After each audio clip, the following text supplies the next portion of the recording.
श्री रामनवमी ठारू चमकिब एही 5 कोटी राशिर भाग्य। एमानकु कोटिपति हेबारु केही भी अटकेई पारिबे नाही।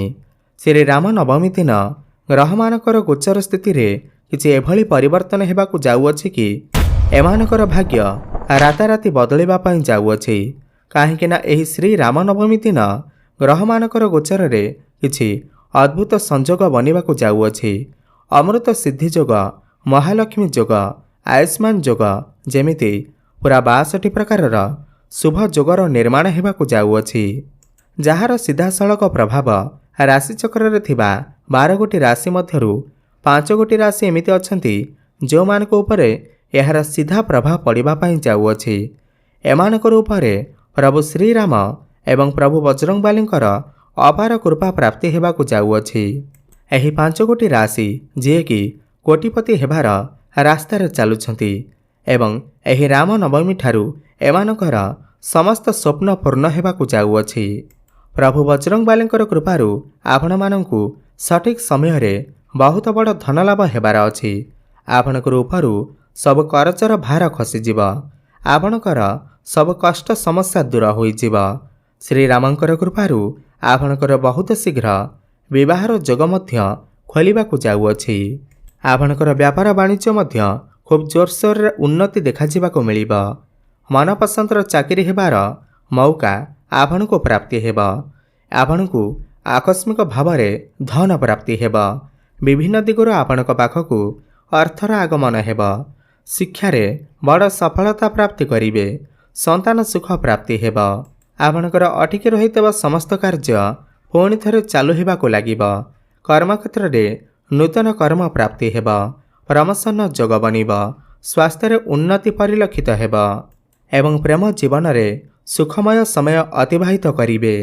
दूरयात्रा करिवार सुजोग मध्य आपणको प्राप्ति हेब। कार्यक्षेत्र रे नुआ नुआ सांगसाथी आपणकर बनिवे।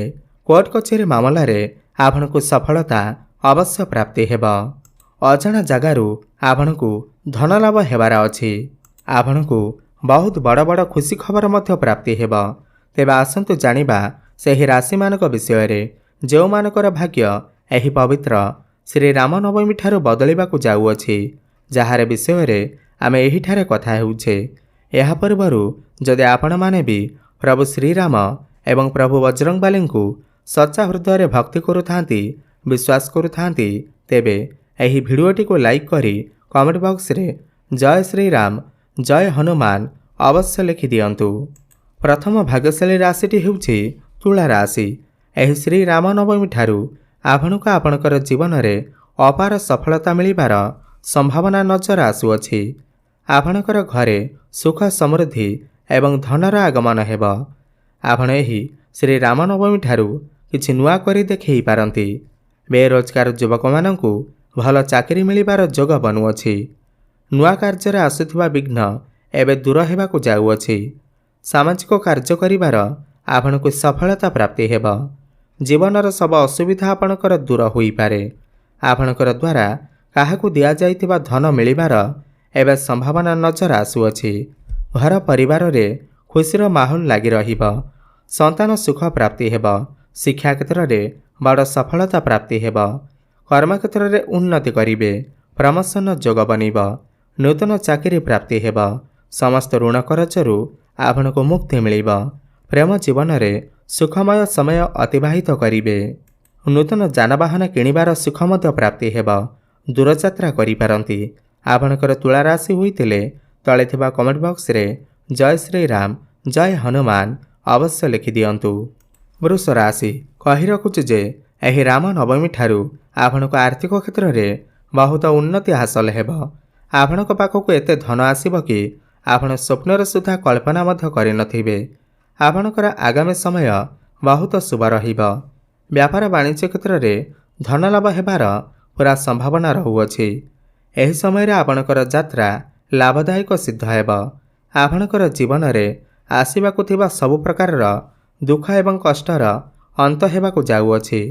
चाकरी करुथिबा व्यक्तिविशेष मानक पई एही रामनवमी परर समय सबुठार अधिक शुभ रहिब। एही राशिर व्यक्तिविशेष मानकर घरे अधिक मात्रा रे खुशीर वर्षा हेब। ଆପଣଙ୍କର ପ୍ରେମ ଜୀବନରେ ମଧ୍ୟ ଖୁସିର ମାହୋଲ ଲାଗି ରହିବ। ସମସ୍ତ ଋଣ କରଜରୁ ମୁକ୍ତି ମିଳିବ। ବିଭିନ୍ନ ଦିଗରୁ ଅର୍ଥର ଆଗମନ ହେବ। ନୂତନ କର୍ମ, ନୂତନ ଚାକିରି ପ୍ରାପ୍ତି ହେବ। ପ୍ରମୋସନ ଯୋଗ ବନିବ। ଅଟକି ରହିଥିବା ସମସ୍ତ କାର୍ଯ୍ୟ ପୁଣି ଥରେ ଚାଲୁ ହେବାକୁ ଲାଗିବ। ଆପଣଙ୍କର ବୃଷ ରାଶି ହୋଇଥିଲେ ତଳେ ଥିବା କମେଣ୍ଟ ବକ୍ସରେ ଜୟ ଶ୍ରୀରାମ, ଜୟ ବଜରଙ୍ଗବଲି ଅବଶ୍ୟ ଲେଖି ଦିଅନ୍ତୁ।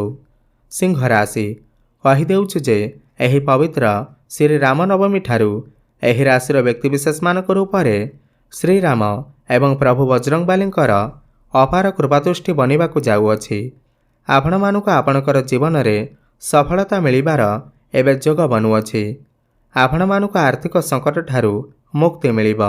ଆପଣମାନଙ୍କୁ ନିଶ୍ଚିନ୍ତ ଭାବରେ ସଫଳତା ମିଳିବ। ଆପଣମାନେ ଦିନରାତି ପରିଶ୍ରମ କରି ଉନ୍ନତି କରିବା ସହିତ ଗୋଟିଏ ନୂଆ ପରିଚୟ ସୃଷ୍ଟି କରିବେ। ଆପଣମାନେ ମହତ୍ତ୍ୱପୂର୍ଣ୍ଣ କାର୍ଯ୍ୟରେ ନିର୍ଣ୍ଣୟ ନେବାରେ ସଫଳ ହେବେ। ଆଗାମୀ ସମୟରେ ଆପଣମାନଙ୍କର ଭାଗ୍ୟ ଘୋଡ଼ାଠାରୁ ଅଧିକ ଜୋରରେ ଦୌଡ଼ିବ। ଏହି ରାମ ନବମୀ ଠାରୁ ଆପଣଙ୍କର ଜୀବନରେ ଖୁସିର ବର୍ଷା ହେବ। ସନ୍ତାନ ସୁଖ ପ୍ରାପ୍ତି ହେବ। ବିଭିନ୍ନ ଦିଗରୁ ଆର୍ଥିକ ଲାଭ ମିଳିବ। ଆପଣଙ୍କର ଦୈନିକ ରୋଜଗାର ବଢ଼ିବ। ନୂତନ ଯାନବାହନ କ୍ରୟ କରିବେ। ସମାଜରେ ମାନ ସମ୍ମାନ, ଲୋକପ୍ରିୟତା ବଢ଼ିବ। ପ୍ରେମ ଜୀବନରେ ସୁଖମୟ ସମୟ ଅତିବାହିତ କରିବେ। ବ୍ୟାପାର ବାଣିଜ୍ୟ କ୍ଷେତ୍ରରେ ଉନ୍ନତି ପ୍ରଗତି କରିବେ। ଆପଣଙ୍କର ସିଂହ ରାଶି ହୋଇଥିଲେ ତଳେ ଥିବା କମେଣ୍ଟ ବକ୍ସରେ ଜୟ ଶ୍ରୀରାମ, ଜୟ ବଜରଙ୍ଗବଲି ଅବଶ୍ୟ ଲେଖି ଦିଅନ୍ତୁ। କନ୍ୟା ରାଶି, କହିଦେଉଛୁ ଯେ ଆପଣଙ୍କର ଘରେ ଏହି ରାମ ନବମୀ ଠାରୁ ସୁଖ ସମୃଦ୍ଧି ଏବଂ ଧନର ଆଗମନ ହେବ। ଆକସ୍ମିକ ଧନ ପ୍ରାପ୍ତିର ଯୋଗ ବନିବ। ବ୍ୟାପାର ବାଣିଜ୍ୟ କ୍ଷେତ୍ରରେ ବହୁତ ଅଧିକ ଲାଭ ପ୍ରାପ୍ତି ହେବ। ନୂତନ ବ୍ୟାପାର ଆରମ୍ଭ କରିପାରନ୍ତି। ଅଟକି ରହିଥିବା ସମସ୍ତ କାର୍ଯ୍ୟ ପୁଣି ଥରେ ଚାଲୁ ହେବାକୁ ଲାଗିବ। ନୂତନ ଗୃହ ନିର୍ମାଣ, ନୂତନ ଯାନବାହନ କ୍ରୟ କରିପାରନ୍ତି। ସମସ୍ତ ଋଣ କରଜରୁ ଆପଣଙ୍କୁ ମୁକ୍ତି ମିଳିବ। ଶିକ୍ଷା କ୍ଷେତ୍ରରେ ଉଚ୍ଚ ସଫଳତା ପ୍ରାପ୍ତି ହେବ। କର୍ମକ୍ଷେତ୍ରରେ ଉନ୍ନତି ହେବା ସହିତ ପ୍ରମୋସନ ଯୋଗ ବନିବ। ନୂତନ କର୍ମ ପ୍ରାପ୍ତି ହେବ। ବ୍ୟାପାର ବାଣିଜ୍ୟ କ୍ଷେତ୍ରରେ ଲାଭ ହେବାର ପୁରା ସମ୍ଭାବନା ଅଛି। ଚାକିରି କ୍ଷେତ୍ରରେ ଉନ୍ନତିର କୌଣସି ବଡ଼ ଖୁସି ଖବର ଆପଣଙ୍କୁ ପ୍ରାପ୍ତି ହେବ। ଧନର ଅପାର ବୃଦ୍ଧି, ଚାକିରିରେ ପ୍ରମୋସନ ହେବାର ଯୋଗ ମଧ୍ୟ ବନିବ। ସ୍ୱାସ୍ଥ୍ୟରେ ଉନ୍ନତି ପରିଲକ୍ଷିତ ହେବ। ଆପଣଙ୍କର କନ୍ୟା ରାଶି ହୋଇଥିଲେ ତଳେ ଥିବା କମେଣ୍ଟ ବକ୍ସରେ ଜୟ ଶ୍ରୀରାମ, ଜୟ ହନୁମାନ ଅବଶ୍ୟ ଲେଖି ଦିଅନ୍ତୁ। କୁମ୍ଭ ରାଶି, ଜାଣି ରଖନ୍ତୁ ଯେ ପ୍ରଭୁ ଶ୍ରୀରାମ ଏବଂ ପ୍ରଭୁ ବଜରଙ୍ଗବାଲୀଙ୍କର ଦୟା ଦୃଷ୍ଟିରୁ ଆପଣଙ୍କର ଜୀବନରେ ସବୁ ପ୍ରକାରର ଖୁସି ଆସିବ। ଆପଣମାନେ କଠିନରୁ କଠିନ କାର୍ଯ୍ୟକୁ ବି ମଧ୍ୟ ଅତି ସହଜରେ କରି ଆଗକୁ ଆଗକୁ ବଢ଼ି ଚାଲିବେ। ପରିଶ୍ରମ ଏବଂ ଶ୍ରମିକ କାର୍ଯ୍ୟ କରୁଥିବା ବ୍ୟକ୍ତିମାନଙ୍କୁ ଏହି ରାମ ନବମୀ ଠାରୁ ପ୍ରଭୁ ବଜରଙ୍ଗବାଲୀଙ୍କର ଦୟାରୁ ଅତ୍ୟଧିକ ଧନ ପ୍ରାପ୍ତି ହେବ, ଯାହାର ଫଳରେ ଆପଣମାନଙ୍କର ପରିବାରର ସଦସ୍ୟମାନଙ୍କ ପାଇଁ ନୂଆ ନୂଆ ଜିନିଷ କ୍ରୟ କରିପାରନ୍ତି। ଘର ପରିବାରରେ ହସଖୁସିର ଲହରୀ ଲାଗି ରହିବ। ପ୍ରେମ ଜୀବନରେ ଖୁସିର ମାହୋଲ ଲାଗି ରହିବ। ବିବାହ ସୁଖ ପ୍ରାପ୍ତି ହେବ। ସନ୍ତାନ ସୁଖ ମଧ୍ୟ ପ୍ରାପ୍ତି ହେବ। ଶିକ୍ଷା କ୍ଷେତ୍ରରେ ବଡ଼ ସଫଳତା ପ୍ରାପ୍ତି କରିବେ। ସମସ୍ତ ଏକ୍ଜାମରେ ଉତ୍ତୀର୍ଣ୍ଣ କରିବେ। ଭାଗ୍ୟର ସାଥ ମିଳିବ। ନୂତନ କାର୍ଯ୍ୟ, ବଡ଼ କାର୍ଯ୍ୟ ଆରମ୍ଭ କରିପାରନ୍ତି। ବଡ଼ ଇନଭେଷ୍ଟମେଣ୍ଟ କରିପାରନ୍ତି। ଅଟକି ରହିଥିବା ସମସ୍ତ କାର୍ଯ୍ୟ ପୁଣି ଥରେ ଚାଲୁ ହେବାକୁ ଲାଗିବ। କର୍ମକ୍ଷେତ୍ରରେ ଉନ୍ନତି ହେବା ସହିତ ପ୍ରମୋସନ ଯୋଗ ବନିବ। ନୂତନ କର୍ମ, ନୂତନ ଚାକିରି ପ୍ରାପ୍ତି ହୋଇପାରେ। ବିଭିନ୍ନ ଦିଗରୁ ଆପଣଙ୍କ ପାଖକୁ ଅର୍ଥର ଆଗମନ ହେବ। ଆକସ୍ମିକ ଧନ ପ୍ରାପ୍ତି ହେବ। ସମସ୍ତ ଋଣ କରଜରୁ ମୁକ୍ତି ମିଳିବ। ସ୍ୱାସ୍ଥ୍ୟରେ ଉନ୍ନତି ପରିଲକ୍ଷିତ ହେବ। କିଛି ଭୂମି, ଜମି, ପ୍ରପର୍ଟି, ନୂତନ ଯାନବାହନ କ୍ରୟ କରିପାରନ୍ତି। ପରିଶ୍ରମର ଉଚିତ ଫଳ ଆପଣଙ୍କୁ ପ୍ରାପ୍ତି ହେବ। ଗୃହରେ ଶୁଭ ମାଙ୍ଗଳିକ କାର୍ଯ୍ୟର ଆୟୋଜନ କରାଯାଇପାରେ। ଆପଣଙ୍କର କୁମ୍ଭ ରାଶି ହୋଇଥିଲେ ତଳେ ଥିବା କମେଣ୍ଟ ବକ୍ସରେ ଜୟ ଶ୍ରୀରାମ, ଜୟ ହନୁମାନ ଅବଶ୍ୟ ଲେଖି ଦିଅନ୍ତୁ। ବିଛା ରାଶି, କହି ରଖୁଛି ଯେ ଏହି ରାମ ନବମୀ ଠାରୁ ବ୍ୟାପାର ବାଣିଜ୍ୟ କରୁଥିବା ବ୍ୟକ୍ତିବିଶେଷମାନଙ୍କୁ ନିଜର ବ୍ୟାପାର ବାଣିଜ୍ୟ କ୍ଷେତ୍ରରେ ରାମ ନବମୀ ଠାରୁ ଅଧିକରୁ ଅଧିକ ଧନଲାଭ ଦେଖିବାକୁ ମିଳିବ। ଆପଣଙ୍କର ସଫଳତାକୁ ଦେଖି ଏବେ ଆପଣଙ୍କର ଶତ୍ରୁମାନେ ଆପଣଙ୍କ ପ୍ରତି ଅତ୍ୟଧିକ ଉଗ୍ର ହୋଇପଡ଼ିବେ ଏବଂ ଆପଣଙ୍କର ଅନେକ କ୍ଷତି କରିବାର ବାଟ ଖୋଜିବେ ଏବଂ ଚେଷ୍ଟା ମଧ୍ୟ କରିପାରନ୍ତି। କିନ୍ତୁ ଆପଣ ଡରିବାର କୌଣସି ଆବଶ୍ୟକତା ନାହିଁ, କାରଣ ଆପଣଙ୍କର ଏହି ଶତ୍ରୁମାନେ ସେମାନଙ୍କର ଚେଷ୍ଟାରେ ବିଫଳ ହେବେ, କେବେ ବି ସଫଳ ହୋଇପାରିବେ ନାହିଁ। ପାଠ ପଢ଼ୁଥିବା ବା ଶିକ୍ଷାର୍ଥୀମାନଙ୍କୁ ବହୁତ ଶୀଘ୍ର ନିଜର ଗୁରୁଜନମାନଙ୍କଠାରୁ କୌଣସି ବଡ଼ ସମ୍ମାନ ମିଳିପାରେ। ଏହା ସହିତ ପରୀକ୍ଷାରେ ସଫଳତାର ଯୋଗ ବନିବ। ଘର ପରିବାରରେ ଆପଣଙ୍କୁ ଆପଣଙ୍କର ସ୍ତ୍ରୀଙ୍କର ସହଯୋଗ ସବୁଠାରୁ ଅଧିକ ମିଳିବ ଏବଂ ସୁଖ ଦୁଃଖରେ ଆପଣଙ୍କର ସ୍ତ୍ରୀ କିମ୍ବା ଆପଣଙ୍କର ସ୍ୱାମୀ ଆପଣଙ୍କ ସହିତ ସାଥୀ ହୋଇ ସବୁ ଦୁଃଖ କଷ୍ଟରେ ସାଥ ଦେବେ। ପ୍ରଭୁ ବଜରଙ୍ଗବାଲୀଙ୍କର କୃପାଦୃଷ୍ଟି ଆପଣଙ୍କର ଏବଂ ଆପଣଙ୍କର ପରିବାର ଉପରେ ସର୍ବଦା ଲାଗି ରହିବ। ସନ୍ତାନ ସୁଖ ପ୍ରାପ୍ତି ହେବ। ଅଟକି ରହିଥିବା ସମସ୍ତ କାର୍ଯ୍ୟ ପୁଣି ଥରେ ଚାଲୁ ହେବାକୁ ଲାଗିବ। ପ୍ରେମ ଜୀବନରେ ଖୁସିର ମାହୋଲ ଲାଗି ରହିବ। ସମସ୍ତ ଋଣ କରଜରୁ ମୁକ୍ତି ପାଇବେ।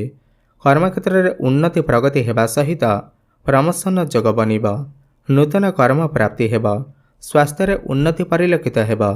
ବିଭିନ୍ନ ଦିଗରୁ ଅର୍ଥର ଆଗମନ ହେବ। ପୂର୍ବ ଅପେକ୍ଷା ଆପଣଙ୍କର ଆୟରେ ବୃଦ୍ଧି ଦେଖିବାକୁ ମିଳିବ। ଆପଣଙ୍କର ବିଛା ରାଶି ହୋଇଥିଲେ ତଳେ ଥିବା କମେଣ୍ଟ ବକ୍ସରେ ଜୟ ଶ୍ରୀରାମ, ଜୟ ହନୁମାନ ଅବଶ୍ୟ ଲେଖିଦିଅନ୍ତୁ।